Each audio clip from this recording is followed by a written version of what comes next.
भैया, राम राम। भैया जो है मेरा नाम शेर सिंह राजपूत है और मैं एक्सेस डेवलपमेंट सर्विस गुना से आया हूँ। आप अपना परिचय देंगे हमें? जी, मेरा नाम मधुसूदन सिंह राजपूत है और मैं ग्राम पेपरिया का रहने वाला हूँ।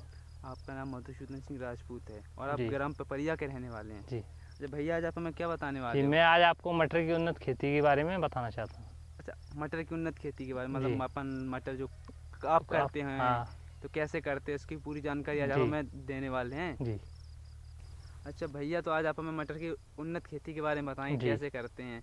तो आप हम बताएं सबसे पहले मटर की खेती करने के लिए हमें क्या करना चाहिए, क्या क्या करते हैं हम लोग? जी, सबसे पहले तो मटर की खेती करने के लिए हमें एक खाली खेत की ज़रूरत होती है। जैसा कि हम जानते हैं कि खाली खेत के लिए हमें बरसात में कोई भी फसल नहीं उगानी होती है उसमें, उसे खाली छोड़ देते हैं तथा उसमें 2-3 बार जुताई करवाते हैं बरसात में।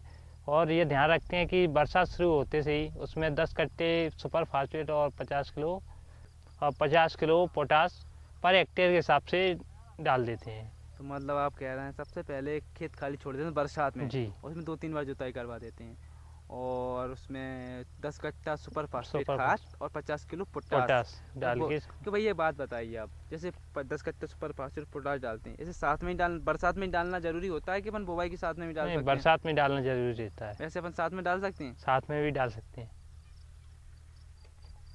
अच्छा भैया, आप जो खेत की तैयारी होने के बाद आप सब क्या जी करते हैं, सबसे पहले इसके बारे में बताएंगे? मटर बोने के लिए हमें क्या करना चाहिए? जी, इसके लिए हमें अपने एक उन्नत बीज की चुनना पड़ता है, जिसे हम अपने खेत में लगभग 35 से 40 किलोग्राम पर एकड़ के हिसाब से बोते हैं। और इसकी बुआई हम सितंबर शुरू से लेके अक्टूबर लास्ट तक कर सकते हैं। मतलब 35 से 40 40 किलोग्राम किलो बीज पर एक एकड़ एकड़। के लिए हाँ जब पर्याप्त होता है, जी, और हम उसकी बुवाई जो सितंबर से से अक्टूबर लास्ट तक कर सकते कर हैं। सकते हैं। जी अच्छा भैया, आपने बताया कि 35 से 40 किलोग्राम बीज पर्याप्त होता है जी। बोनी के लिए। अच्छा, बोनी के बाद इसका जो अपना जो अंक अंकुर निकलते हैं वो कितने दिन में निकल आते हैं, हमें बताएंगे? जी, इसका अंकुरण लगभग 8 से 12 दिन में पूरा हो जाता है। 8 से 12 दिन में पूरा हो जी, जाता है। और इसका 28 से 32 डिग्री सेंटीग्रेड तापमान सबसे अच्छा माना जाता है। मतलब आप तापमान अंकुरण की बात करते जी, हैं तो 28 से 32 डिग्री 32 का जो डिग्री से तापमान होता है वो इसके मटर के अंकुरण के अंकुरण के लिए लिए बहुत ही अच्छा होता है। अच्छा, अंकुरण क्षमता, सॉरी, अंकुरण के लिए जो है वो और 28 से 32 डिग्री सेंटीग्रेड तापमान सबसे अच्छा है। सबसे सुदर्शन सिंह जी, जी आप जो मटर का खेती करते हैं जी तो इसमें आप वो खाद वगैरह का प्रयोग करते जी होंगे, तो आप बताएं कैसे करते हैं और कौन कौन से जी खादों का प्रयोग होता है इसमें? जी, जैसा कि हम जानते हैं कि देसी खाद लगभग हम 5 से 6 टन के करीब एक एकड़ में डालते हैं। 5 से 6 6 टन टन देसी खाद देसी एक एकड़ खाद में? जी। यदि इतना मात्रा में नहीं रहता तो हम कम भी डाल सकते हैं। मतलब इतना, अगर हमारे पास इतनी मात्रा में खाद खाद उपलब्ध उपलब्ध नहीं नहीं है है, तो कम मात्रा कम में मात्रा में भी डाल जितना सकते उतना उतना डाल हैं। दें। जी, और इसके अलावा NPK खाद भी डाल सकते हैं। एनपीके? हाँ, एनपीके का मतलब कैसा, कौन सा खाद है एनपीके का? NPK हम NPK 12-30-16 मिश्रण आता है, उसके साथ भी बुआई कर सकते हैं। अच्छा, मतलब पहले तो देसी खाद, उसके जी, बाद हम जो एनपीके के जो होता है तो 12-30-16 जो 12-30-16 मिश्रण आते मिश्रण आता हैं है एनपीके में, तो जी, उनको मटर के साथ मिलाकर हम उसको बुआई खाद कर का सकते प्रयोग कर हैं। सकते जी हैं। जी भैया। अच्छा मधुसूदन भैया, आप जो मटर की खेती करते हैं जी आपने बताया जैसा हमें, तो आप हमें वो बताएंगे कि आप इसे पौध और लाइन से लाइन की दूरी कितनी रखते हैं, और या जो लोग करना चाहें इस खेती को वो जी उन्हें कितनी रखें वो इस जी, फसल को, पेड़ की? जैसा कि पौधे से पौधे हम लगभग 10 सेंटीमीटर की दूरी रखते हैं और लाइन से लाइन की दूरी लगभग 30 सेंटीमीटर रखते हैं। पौधे से पौधे की दूरी 10 10 सेंटीमीटर और सेंटीमीटर लाइन से लाइन की दूरी 10 सेंटीमीटर, 30 सॉरी 30 सेंटीमीटर रखते हैं। तो ये उसका सबसे अच्छा सबसे गैप अच्छा होता है। गैप तो होता है। आपने अभी जो मटर बोई है क्या? जी, अच्छा, वो आपकी कितने दिन की हो गई भैया वो मटर? लगभग 15 दिन की हुई। 15-20 दिन की समथिंग जी आपकी मटर हो गई है, हमें जी दिखाएंगे उसमें आपने जैसे ही सब किया होगा। अच्छा भैया, आप जो मटर की खेती करते हैं तो उसमें आप बताएंगे सिंचाई के लिए हमें कितनी जरूरत पड़ती है? जी, सिंचाई के लिए हमें थेवा के बाद लगभग 2 सिंचाई और करना पड़ती हैं, जो 20-20 दिन के अंतर से करना पड़ती है। 20-20 दिन के अंदर से 2 जी, सिंचाई करनी पड़ती है। और पहली सिंचाई के बाद लगभग हम उसकी निंदाई गुड़ाई करवा, जिससे उसमें जो भी कचरा रहता है वो खत्म हो जाता है, कचरा खत्म हो जाता है और उसमें जो हवा का आवागमन होता आवागमन अच्छा हो जाता है, जिससे पौधे अच्छे मजबूत और वृद्धि उनकी अच्छी होती है। अच्छा भैया, ये आपने मटर बोई है तो जी, कितना गैप बताएं, ये कितना गैप है ये जो लाइन से लाइन हमारे 30 सेंटीमीटर का गैप है अच्छा, लगभग, और ये पौधे से पौधे की 10 सेंटीमीटर। 10 सेंटीमीटर लगभग। अच्छा भैया, आप बताएंगे आपकी जो मटर है कितने दिन की हो गई है? ये लगभग हमारी 15-20 दिन की 20 दिन की मटर हो गई तो है। आपने इसमें पहली सिंचाई करवा दी होगी? जी, अभी नहीं।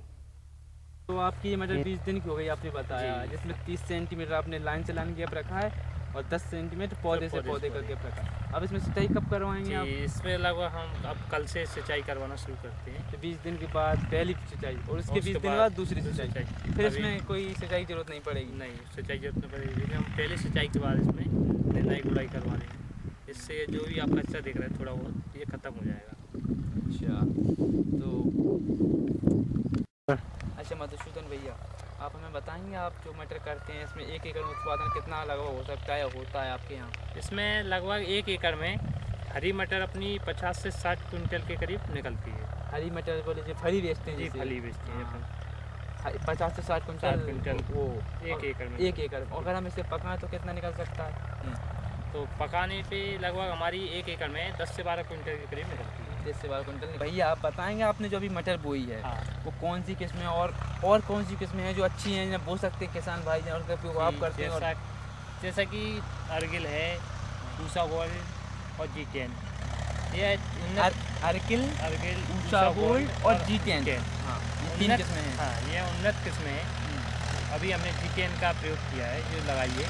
इसके उत्पादन लगभग 1 बीघा में 5 से 6 क्विंटल का है। 1 बीघा में 5 1 बीघा में? 1 बीघा में। इसके अलावा भी प्रत्येक साल नई नई किस्में आती हैं, इनका प्रयोग हमें लगभग करते रहना चाहिए। बोला शुरू से। अच्छा मधुसूदन भैया, आप जो मटर की खेती करते हैं उसमें कौन कौन से रोग लगते हैं और हमें कुछ करते समय क्या क्या सावधानी रखनी चाहिए, इसके बारे में कुछ बताएंगे हमें? जी, जैसा कि आप जानते हैं हमारी मटर में प्रमुख रूप से एक रोग लगता है जो है धोरा। इसके प्रभाव से क्या हमारी मटर का वजन कम हो जाता है। इसके अलावा कभी कभी जैसे हमारी फसल पे पाला पड़ने का डर भी रहता है। सर्दियों की फसल सर्दियों में पाला पड़ने का ज़्यादा डर रहता है। इसके लिए धोरा से बचने के लिए एक सल्फर पाउडर आता है, उसका हम छिड़काव करते हैं फसल पे। सल्फर पाउडर का फसल पर छिड़काव करते हैं धोरा से रोकथाम के लिए। और इसके अलावा पाले से वैसे तो बचना बहुत मुश्किल है, लेकिन इसके लिए फिर भी हम मेड़ों के चारों तरफ से धुआं की व्यवस्था करते हैं, जिससे पाले का प्रभाव कम पड़ता है। तो क्या पाला हमेशा ही पड़ता है? नहीं, ये कोई निश्चित नहीं है कि हमेशा पड़े। तो वैसे आप लोग करते हैं तो कम ही पड़ता होगा? जी, कुछ क्षेत्र विशेष में पड़ता है। अच्छा, तो उसके लिए केवल एक धुआं कर देना चाहिए पाले की सुरक्षा के लिए, और सल्फर सल्फर पाउडर का का प्रयोग करते हैं अपन उसके धोरा के बचाव के लिए। जी। अच्छा मधुसूदन भैया, हम जो मटर बोते हैं, बोने के कितने दिन बाद लगभग उसमें फलाना प्रारंभ हो जाता है? लगभग इसमें हमारे 60 दिन के बाद फली लगना प्रारंभ हो जाता है। 60 दिन में फली स्टार्ट हो जाती है, 2 महीने में जैसे। अच्छा मधुसूदन भैया, आप जो मटर की खेती करते हैं तो हमें और हमारे किसान भाई बहनों को इसके साथ क्या लाभ है, बताएंगे इसके क्या लाभ हैं इस खेती के? मटर की खेती से हमें बहुत लाभ है। इसमें पहली बात तो कि हमारी लागत भी कम लगती है। जैसे कि हम चना भी बोते हैं, मानते हैं, तो 1 एकड़ में लगभग 5 से 6 क्विंटल चना निकलता है, जबकि मटर हमारी 1 एकड़ में लगभग 50 से 60 क्विंटल के करीब हरी मटर निकलती है, जिसे हम मंडी में यदि बेचते हैं तो लगभग 10 रुपये किलो के हिसाब से ही बिकता है। तो हमारी कम से कम 50-60 हज़ार रुपये की आमदनी होती है 1 एकड़ से। और मेहनत तो बराबर ही पड़ती है चने में और इसमें, जैसा कि चने में भी हमें 2 पानी देना पड़ती है और इसमें भी 2 ही पानी लगते हैं। लगभग बराबर मेहनत पड़ती है, लेकिन इसमें हमें आमदनी ज़्यादा होती है, जिससे हमें आर्थिक लाभ अधिक मिलता है। जैसा कि आप जानते हैं, इस मटर को यदि हम हरी मटर का भाव नहीं मिलता है तो हम मटर को पका भी सकते हैं। पकाने के बाद यदि इसे बेचते हैं तो भी इसका मूल्य अधिक मिलता है अन्य फसलों की अपेक्षा। और इसके अलावा क्या होता है जाती है, और जिससे कि हमारे खेत जल्दी खाली हो जाते हैं और उसमें हम सब्जियां वगैरह और दूसरी फसल भी लगा सकते हैं। गर्मी की जो फसलें वो लगा सकते हैं और खाली खेत का प्रयोग कर सकते हैं और अधिक से अधिक लाभ ले सकते हैं। अच्छा मधुसूदन भैया, आप हमारे मटर की खेती करते हैं जी, इसको लेकर आप हमारे किसान भाई बहनों को और हमें क्या संदेश दोगे? मैं अपने किसान भाई बहनों को यह संदेश देना चाहता हूँ कि जैसा कि आप जानते हो, हमारी मटर की फसल लगाने से हमें बहुत लाभ होते हैं। इसमें मेहनत भी कम होती है अन्य फसलों की अपेक्षा, तथा इसमें सिंचाई की भी कम आवश्यकता होती है, और इससे हमारी फसल की पैदावार अच्छी होती है, तथा इससे आर्थिक लाभ भी हमें अधिक मिलता है। इसके अलावा कि हमारे खेत जल्दी खाली हो जाते हैं, इसमें हम अन्य फसलों को भी लगा सकते हैं, इसमें लागत भी बहुत कम होती है। इसलिए मैं किसान भाइयों से मेरा अनुरोध है, कृपया कर मटर की फसल लगा के आर्थिक लाभ ले सकते हैं। अच्छा मधुसूदन भैया, आज आपने जो हमें मटर की खेती के बारे में इतनी जानकारी दी, काफ़ी बातें बताई मटर की खेती से संबंधित, उसके लाभ भी बताए और आपने एक अच्छा संदेश भी दिया, इसके लिए आपको बहुत बहुत धन्यवाद।